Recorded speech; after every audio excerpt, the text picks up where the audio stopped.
Howdy, partner. So you want to learn if a CECAROL pellet grill is right for you? Well, you're in luck. We're going to show you today.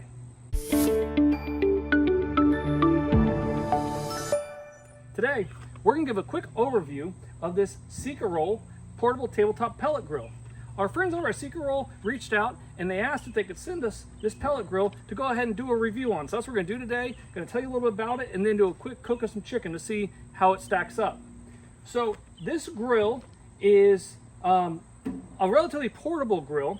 It was very well packed and the assembly on it was super easy. So maybe takes 10-15 minutes to put together. You pretty much put on these casters, these legs, all the handles, but everything else comes fully intact. What I will say is the instructions that came with it were really well written and very easy to understand.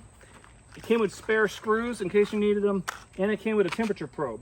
So all those were definitely good things. In terms of the grill itself, this is a more portable model of a pellet grill. So it's made for, taking out camping or tailgating, or just if you want to have one for the house but don't want a really large one, this is a good option for you. One neat thing about that I really like is it has these casters that rotate and make it really easy to go ahead and carry it with you. Now there's a drip tray here that's kind of in an awkward spot because when you tip it, you can sometimes hit the drip tray. So I found that when I brought it out, I took the drip tray out and then you're able to go ahead and wheel it, which makes it easier because this is very heavy duty. I want to say that the weight on this grill is about 60 pounds or so, and that's without any pellets being added. Speaking of pellets, very impressive.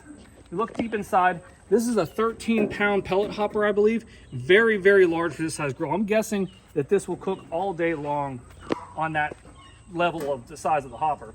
And then you have a push-button screw that holds it shut. You have an upper tray as well as your standard tray. I think it's about 250 square inches of cooking space. We're gonna try to cook 2 chickens later. And then you have this drip pan with the firebox and the auger. I'm very impressed by the strength and thickness of both this firebox as well as this drip tray. They welded on a heat dissipating shield here. So this is really thick steel. And then the fact that the auger is a little higher, that should help to prevent any sort of backfire. So we'll see as we're going, but as the pellets come in, they actually fall, so you're less likely to have any sort of fire coming back into the pellet box. I haven't personally had that happen, but I have heard that's been a problem on some people's grills before. You have your thermometer here inside, as well as the computer that's set up right here.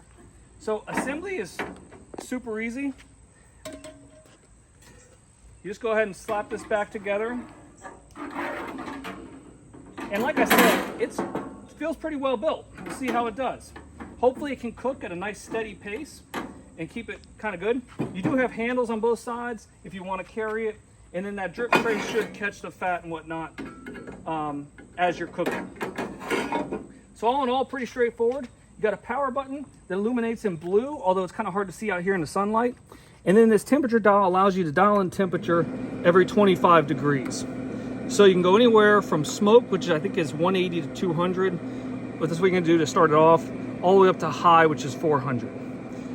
What we're going to do now is we are going to go ahead and add in a bunch of pellets, and then they want you to cook it on high, which may actually be over 400. We want to cook it on high for 45 minutes to burn off all the factory oils and everything else. So we'll do that. We'll do a cook-off. We'll get it ready. Then we'll sort of throw some chicken on it and give it the taste test. Thanks for watching. Stay tuned.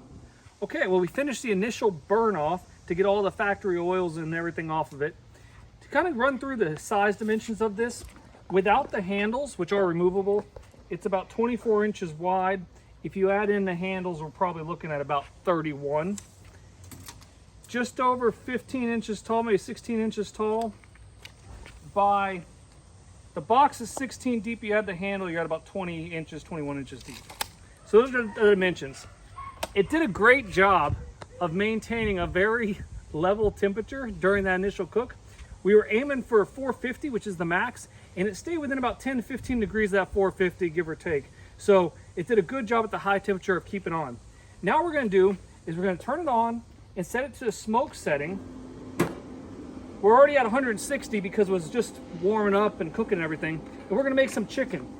Now with this chicken, this is a very simple recipe. We just went ahead and took this chicken, flattened them out, put on some olive oil, salt and pepper.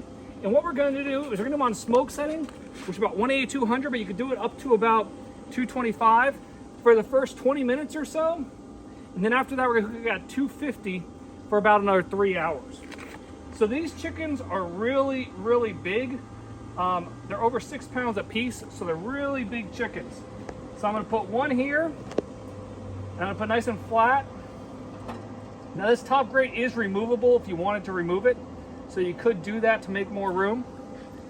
Then I'm gonna take this other chicken, I'm gonna put it up here underneath as well. And then we're gonna take the other half and set it right here. So as you can see, it easily fits the two big chickens. They're both flattened out, and these are, like I said, about 6+ pound chickens. So start out on a smoke setting. I think we got the smoke already starting up. It'll be heating up a little more, and then we're gonna do 20 minutes, then 250 for about 3 hours. The only other thing I wanted to add is we are going to put in the meat probe at this point, just to kind of know what temperature the inside of that chicken is and make sure that it gets warm enough. So we're gonna slap that into the thickest part of the chicken breast. It gives us an instant read of what it is. It's reading about, it's cooling down right now because this chicken was refrigerated, so it's under 100 degrees. There's a neat latching lock system here that catches the door. The door also has a fire retardant felt in these walls. So we're getting that nice smoke now. It smells really, really good. Plenty of room for our food. Internal temperature on the chicken is still dropping according to the thermometer because it was refrigerated. So I think everything's working correctly. We're heating up. Check back in a couple hours. Thanks for watching. All right, well, we are all done with the cook, and the chicken is looking really, really good. It's got that nice golden brown, I guess you call it a bark, but it's just a good smoked chicken. And the grill performed very well. We went ahead and pumped the temperature up for the last few minutes up to 300 because with these really thick chicken breasts, they're taking a little bit of time, got a little impatient. But overall, throughout the entire process, the temperature stayed very much on point. So CECAROL did a good job at keeping that temperature right where we need it to be. And overall, it was a good experience. So we'll have to see how this chicken ended up turning out. I'm hoping it's going to taste as good as it smells right now, but it was a very impressive first cook, and time will tell on how this machine ends up working out for us. It seems really, really moist and juicy. Let me cut off a little piece. Oh yes, that chicken is just falling off the bone. It's got a nice smoke ring on it.